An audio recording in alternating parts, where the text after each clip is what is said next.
done a meta-analysis where we've looked at reducing tillage intensity in organic farming systems.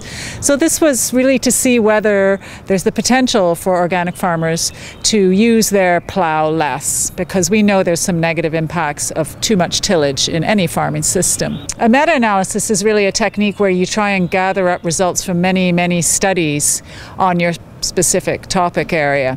So we managed to gather up results from 58 different studies. So we accumulated a big database of results from these studies on tillage.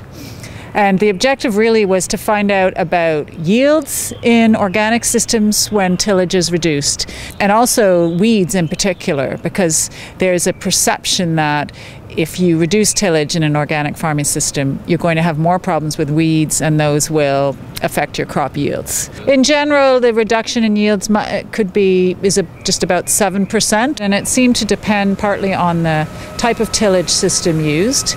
So for instance, if a farmer went from using deep inversion tillage with a moldboard plow to just a more shallow inversion tillage, there's very minimal yield reductions, and actually there's still a lot of benefits from that in terms of things like soil carbon storage.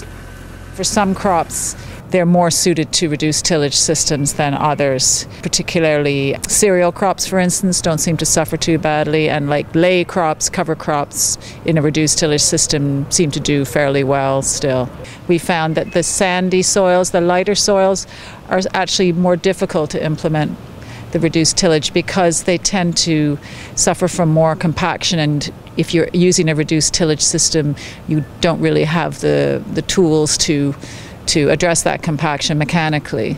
We didn't find that reducing tillage always resulted in more weeds, and even when there were more weeds, it didn't necessarily mean that there were lower yield. We found that certainly within the top layer, the top 30 centimeters, where we looked at the stocks of carbon, there were higher levels of carbon when tillage intensity was reduced. So it looks like organic farmers can do even more to improve carbon storage in soils by reducing their tillage intensity.